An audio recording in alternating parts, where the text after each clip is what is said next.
This is about thinking about notes as numbers, just a little bit though.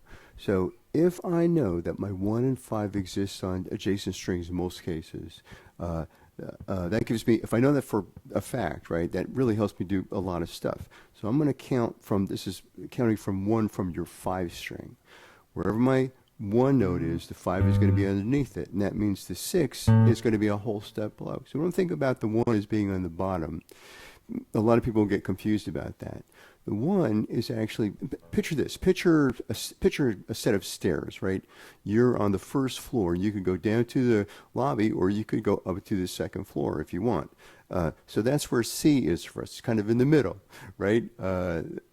C is going to be in the middle, and we're going to go down to the 5 below. 5 for C, of course, is G, and then A is 6. So in C, we're going to play 1, 5, 6, 5, like so.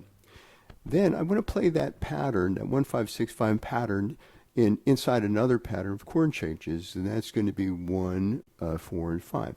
If I start with C as my 1, my root note for the 4 chord is going to be 4, C, D, E, F, C, D, E, F. So there's my F, and I can now use that as my 1, same as I did down here with the C. Bum, bum, bum, bum. And then if I want to go up to the 5, that's a G. That's a whole step up from F again, building the chord from the 5 string.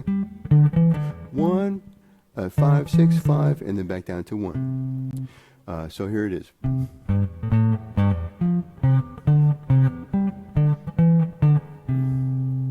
So do that if you're going to do this exercise.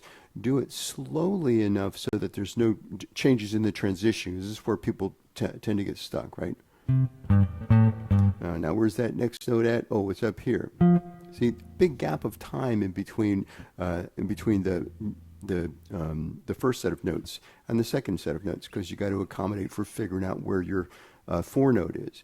Since your 4 note is always going to be with your first finger in this case, right?